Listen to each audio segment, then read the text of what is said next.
ஸ்பீச்செல்லாம் கொடுத்தேன். Wow wow wow, an iconic.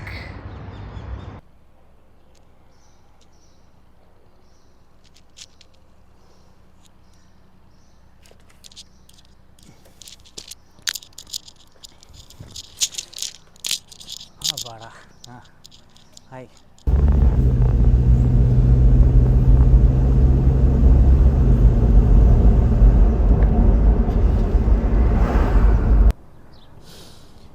Very very good morning. இன்றைக்கி வந்து பார்த்திங்கன்னா செம க்ளவுடியாக இருக்குது. கிளைமேட் ஆக்சுவலாக சூப்பராக இருக்குது, மழை பெய்யாமல் இருக்கிற வரைக்கும். ஸோ இன்றைக்கி வந்து பார்த்திங்கன்னா டெசர்ட் சஃபாரி தான் பிளான் பண்ணியிருந்தேன். அது வந்து 3 o'clock போனால் தான் கரெக்டாக இருக்கும்னு சொன்னாங்க. ஸோ 3 o'clock தான் அங்கே போகிறோம். இப்போ நான் ஃபஸ்ட்டு எங்கே வந்திருக்கேன்னா த மோஸ்ட் ஐகானிக் ஸ்டேடியம் எனக்கு தெரிஞ்சு, ஷார்ஜா இன்டர்நேஷ்னல் கிரிக்கெட் ஸ்டேடியம். இங்கே தான் வந்திருக்கேன். சச்சின் வந்து ஒரு பயங்கரமான ஒரு நாக் ஒன்று ஆடி இருப்பார். One of his best 100s அப்படின்னு சொல்லணுன்னா அது ஷார்ஜாவில் ஆடின 100 தான். ஸோ அந்த கிரவுண்டுக்கு தான் நான் வந்திருக்கேன். ஸோ எனக்கு வந்து இது ஒரு ஒரு ஒரு இது வியாதின்னு சொல்லலாமா இல்லை வந்து ஒரு பழக்கம்னு சொல்லலாமான்னு தெரில. ஸோ எந்த ஊர் போனாலுமே அங்கே ஒரு இந்த மாதிரி ஐகானிக் ஸ்டேடியம் இருக்குன்னா அந்த ஸ்டேடியம் உள்ளே போயிடணும் எப்படியாவதுன்னு சொல்லி ட்ரை பண்ணுவேன்.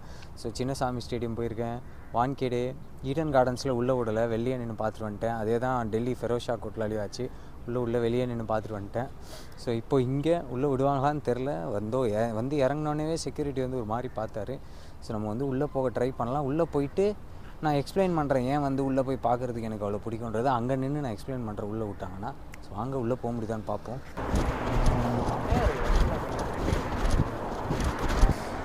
அதாவது ஒரு ஸ்மால் டெக்னிக்கல் மிஸ்டேக் நடந்துச்சு. 5 நிமிஷமாக ஸ்பீச் கொடுக்குறேன், எமோஷ்னலான ஸ்பீச்செல்லாம் கொடுக்குறேன். அவன் முடியவே முடியாது, உள்ளே அலோவ் பண்ண மாட்டேன்ட்டான். ஏய் என்னடா இப்படி சொல்கிற, இவ்வளோ தூரத்துலேருந்து வந்திருக்கேன்டா அப்படின்னோடனே யோசிச்சுட்டு, நீங்கள் ஏன் ஃபுட்பால் ஸ்டேடியம் பார்க்க இவ்வளோ ஆர்வமாக இருக்கீங்க அப்படின்னா, என்னது ஃபுட்பால் ஸ்டேடியமா, டேய் கிரிக்கெட் ஸ்டேடியமா அது அந்த பக்கம் இருக்குது, நீங்கள் என்ன ஃபுட்பால் ஸ்டேடியமில் வந்து கதவு தட்டிகிட்டு இருக்கீங்க அப்படின்றான். நான் போனது இங்கே கிரிக்கெட் ஸ்டேடியம் அங்கே இருக்குது. என்ன ஐயா, எங்க அப்பாயா நான் வெளியூர் போன நேரம் பார்த்து செத்து போயிட்டாரியா. எங்க அண்ணங்காரங்களா எனக்கு தெரியாம கொண்டாந்து எரிச்சுட்டாங்க. முகத்தை பார்க்கலான்னு வந்து பசுமாய் கிடக்குறாரியா. இப்படி செல்லகண்ணு மகனா சாமி மூதேவி, உங்க அப்பனை எரிச்ச இடம் அங்க இருக்கு. அங்கயா? அப்ப இது யாரு? முந்தா நாள் செத்து போனாலே சாந்தி. சாந்தியா? தூக்கு போட்டு செத்து போன சாந்தி. நம் ராஜதந்திரங்கள் அனைத்தும் வீணாகிவிட்டதே அப்படின்ற மாதிரி போய் ரைட் எடுத்து யூட்டர்ன் எடுங்க, கிரிக்கெட் ஸ்டேடியம் அங்கே இருக்குது, அங்கே போய் கேளுங்க அப்படின்ட்டான். Very very very disappointing start. சரி அங்கேயாவது உள்ளே அலோவ் பண்ணுறான்னு பார்ப்போம். அப்பா கிளைமேட்டும் சூப்பராக இருக்குது, இருந்து பார்க்குறதுக்கு ஸ்டேடியமும் ரொம்ப அழகாக இருக்குது. எப்படியாவது உள்ளே விட்டுருங்கடா தம்பிகளா. ஸோ இதுதான் அந்த பார்க்கிங்னு நினைக்கிறேன். மேட்ச் நடக்கும்போது இங்கே வந்து பால் விழும் அப்படின்னு சொல்லி கமெண்ட்ரிலாம் சொல்லுவாங்க. இதுதான் அந்த ஏரியான்னு நினைக்கிறேன். ஸோ ஏதோ மேன்ஷன் நினைக்கிறேன், அந்த மாதிரி தான் தெரியுது. இவ்வளோ கார்ஸு குட்டி குட்டியாக இருக்குது, ரூம்ஸு இந்த மாதிரி தான் இருக்குது, மேன்ஷன் மாதிரி இருக்குது. Gate 5 and 6 north stand. கரெக்டாக இப்போ தான் கிரிக்கெட் ஸ்டேடியம் கிட்டே வந்திருக்கோம். கிரிக்கெட் ஸ்டேடியம் தான், கரெக்டாக தான் வந்திருக்கோம். கேட்டு பூட்டி இருக்குது, செக்யூரிட்டி யாரும் இல்லை. இல்லைன்னா இந்த பக்கமாவது கேட்டு உள்ளே பூந்துட்டு அப்படி வந்துடலாம். ஒரு எக்ஸைட்மெண்ட்டோடு போகிறேன், டிஸப்பாயின்மெண்ட் ஆகாமல் இருந்தால் சரி. வந்துட்டேன், மெயின் கேட்டுக்கு வந்துட்டேன். குட்டி குட்டி கேட் எல்லாமே மூடி இருக்குது. மெயின் என்ட்ரன்ஸில் செக்யூரிட்டி இருப்பாங்கன்னு நினைக்கிறேன். வாங்க போய் மன்றாடி பார்ப்போம். Sharjah cricket stadium. Okay, main entrance வந்துட்டேன். கேட் 1.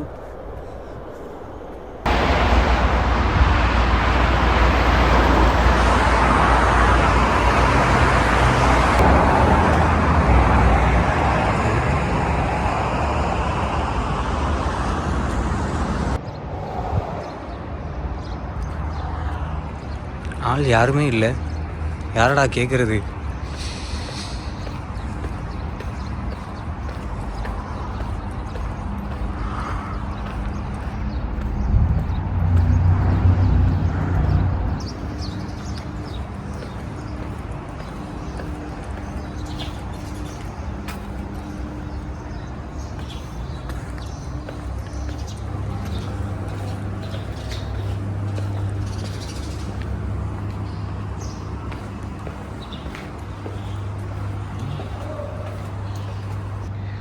ஓஹோ, உள்ளே வந்துட்டேன்.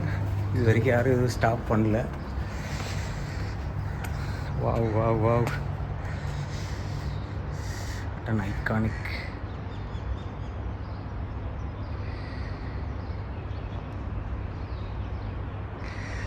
குட்டியாக தான் இருக்குது, ஆனால் ஸ்டேடியமு நல்லா இருக்குது, பார்க்கவே சூப்பராக இருக்குது. நான் நினச்ச மாதிரி எதுவும் இப்போ வரைக்கும் ப்ராப்ளம் இல்லை.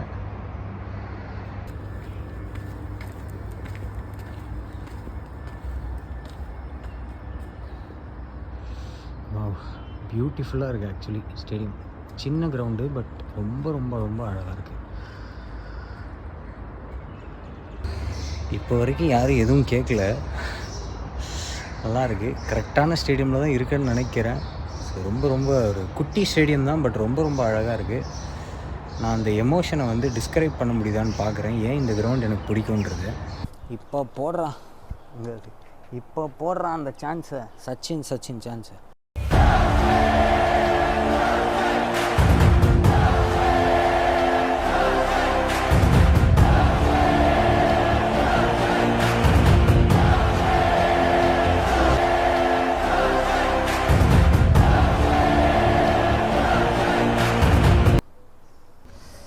It will be too much.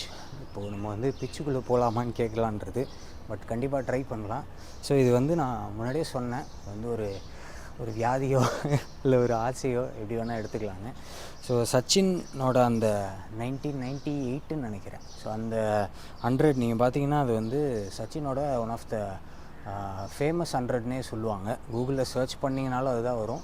10th படிக்கும்போது பார்த்தீங்கன்னா அந்த இங்கிலீஷ் எஸ்ஏல அதுலேயுமே இந்த 100 வந்து ரொம்ப ஐகானிக்கான ஒரு 100, டெசர்ட் ஸ்டாம் அதெல்லாம் வச்சு ஃபேரி ஆஸ்திரேலியன் போலிங்க்கு அகேன்ஸ்டாக அடிச்சிருப்பார் அப்படின்னு சொல்லிட்டு. ஸோ அதுலேருந்து இந்த ஸ்டேடியம் பார்க்கணுன்னு சொல்லிட்டு ஒரு ரொம்ப பெரிய ஒரு ஆசைன்னு சொல்லலாம். ஸோ நான் எனக்கு என்னென்னா இங்கே வந்து நின்று அந்த ஒரு சச்சின்ற அந்த ஒரு சான்ஸ் வந்து கேட்குற மாதிரி ஒரு இமேஜினேஷன் பண்ணால் ரொம்ப ஒரு அப்படி இருக்குது, சொல்லும் போதே ஒரு மாதிரி இருக்குது. நான் வான்கேடே ஸ்டேடியம் போயிருக்கும் போதும் அதே தான் யோசித்தேன். ஏன்னா நீங்கள் யோசிச்சு பாருங்கள், வேர்ல்ட் கப் ஃபைனல்ஸ்க்கு அது எப்படி இருந்திருக்கும் 2011 அப்படின்னு சொல்லிட்டு. அந்த டைமில் போக முடியல, நான் வந்து 2016 அங்கே போனேன். பட் போனவுடனே நான் வந்து இமேஜின் பண்ண ஆரம்பிச்சிட்டேன், எப்படி இருந்திருக்கும் அந்த ஒரு சச்சின் அந்த ஒரு சான்ஸ் எப்படி இருந்திருக்கும். தோனி கூட சொன்னார், ஃபைனல்ஸில் எல்லாருமே சேர்ந்து அந்த வந்தே மாதரம் பாடும்போது ரொம்ப எமோஷ்னலாக இருந்தது அப்படின்னு சொல்லிட்டு. ஸோ ஸ்டேடியமில் அது ஒரு அந்த அட்மாஸ்பியர் அது சீரியஸாகவே அது வேறு லெவல் எக்ஸ்பீரியன்ஸாக இருக்கும்.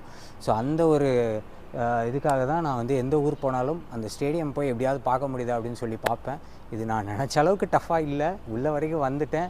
பட் அங்கே ஆளுங்க இருக்காங்க, நான் அவங்ககிட்ட கேட்க போகிறேன், உள்ளே பிச் வரைக்கும் போகலாமா இல்லை எப்படி திரும்பி போயிடலாமான்னு. பட் இது வரைக்கும் நான் வந்து ரொம்ப சாட்டிஸ்ஃபைட். பயந்துக்கிட்டே தான் வந்தேன், பட் உள்ளே யாருமே இல்லை, நான் பாட்டு ஸ்ட்ரெயிட்டாக வந்துட்டேன். நீங்கள் வரும்போது இப்படி விடுவாங்களா தெரியாது, பட் யாருக்கெல்லாம் பிடிக்குமோ, நமக்கு ஒரு விஷயம் பிடிக்கும்னா அதுக்காக எஃபர்ட் போட்டு ட்ரை பண்ணலாம், தப்பே இல்லை. ஸோ மற்றவங்க இது வந்து எப்படி எடுத்துப்பாங்கலாம் தெரியாது, பட் எனக்கு இது ரொம்ப பிடிக்கும், அதனால் நான் பண்ணேன். ஸோ அடுத்த கட்ட முயற்சியில் ஈடுபட போகிறேன், அதாவது கேட்க போகிறேன் பிச்சு உள்ளே போகலாமான்னு பார்ப்போம். ஸோ இதில் தான் இந்த கேட் ஆக்சுவலாக ஓப்பனில் இருக்குது, பட் ஓப்பனாக இருக்குன்றதுனால நம்ம போயிடக்கூடாது. ஜென்யூனாக பர்மிஷன் கேட்குறோம் போகிறோன்னா ப்ராப்ளம் இருக்காது. ஸோ கேட்டு பார்ப்போம்.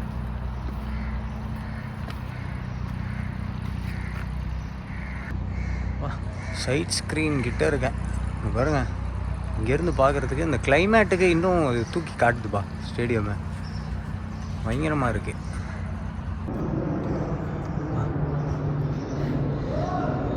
Side screen to straight view,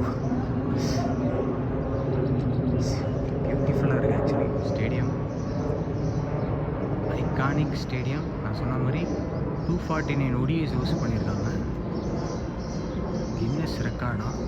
ஆக்சுவலாக ஸ்டேடியம் வந்து அவ்வளோ பெருசு இல்லை, சின்னது தான். நம்ம வந்து 0.5 எடுக்கிறோம்னா அது நல்லா பெருசாக ப்ராடாக காட்டுதுப்பா. அது பார்த்தீங்கன்னா ரோலர் போட்டுட்ருக்காங்க, ஏதாவது மேட்ச் இருக்கா என்னன்னு தெரில.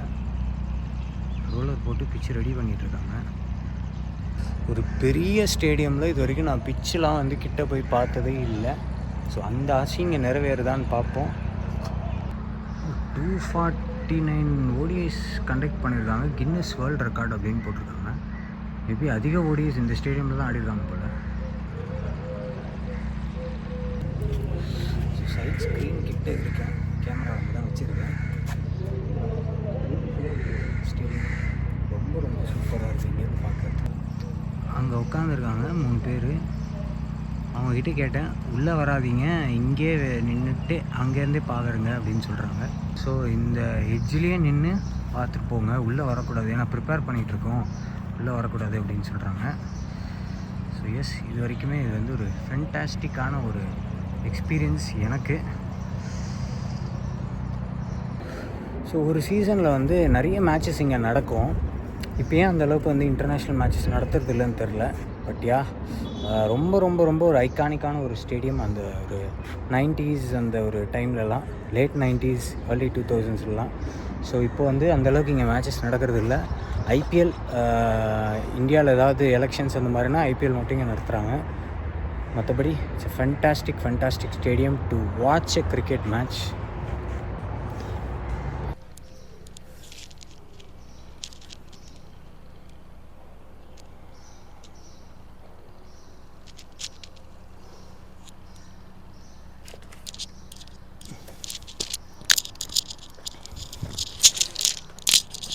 பாடா ஹாய், நான் தெரிகிறேண்ணா. ஸோ இது வந்து நான் வந்து குறை சொல்லணுன்றதுக்காக சொல்லுங்க. இந்தியன் கிரவுண்ட்ஸில் நான் போன வரைக்கும் என்னை யாரும் அலோவ் பண்ணல. மேட்ச் இல்லாத டைம்லேயும் போயிருக்கேன், மேட்ச் இருக்கும்போதும் போயிருக்கேன். மேட்ச் இருக்கும்போது ஒரு லாஜிக் இருக்குது, மேட்ச் இல்லாதப்போ நீங்கள் பாருங்கள், இவ்வளோ தூரம்லாம் நம்ம ஊர் கிரவுண்டில் அவ்வளோ ஈஸியாக அலோவே பண்ண மாட்டுறாங்க. அது ஏன்னு தான் தெரில எனக்கு. ஸோ அலோவ் பண்ணலாம். அது மாதிரி ஒரு ஸ்டேடியமை வந்து மேட்ச் பார்க்க முடியாமல் இருக்கும் நிறைய ரீசன்ஸ்னால. அதனால் வந்து ஆஃப் சீசன் டைம்ஸில் அட்லீஸ்ட் ஒரு நிறைய பேர் அலோவ் பண்ணலனாலும் ஒரு 2-3 பேராவது அலோவ் பண்ணலாம். ஸோ தட் அவங்களுக்கும் அந்த கிரவுண்டில் போய் அதை பார்க்குற அந்த ஒரு ஆசை வந்து சாட்டிஸ்ஃபை ஆகும். ஸோ இதோட வந்து இந்த வீடியோவை முடிச்சுக்கிறேன். இது சின்னதாக இருந்தாலும் கண்டிப்பாக வந்து ஒரு நல்ல ஒரு எக்ஸ்பீரியன்ஸாக எனக்கு இருந்தது. ஸோ உங்களுக்கும் அந்த மாதிரி இருந்திருக்கும்னு நம்புகிறேன். ஸோ வீடியோ பிடிச்சிருந்தால் லைக் பண்ணுங்கள், கருத்துக்கள் இருந்தால் கமெண்ட்டில் ஷேர் பண்ணுங்கள், மறக்காமல் சேனலுக்கு சப்ஸ்கிரைப் பண்ணிவிடுங்க. அடுத்த வீடியோவில் சந்திப்போம். நன்றி, வணக்கம்.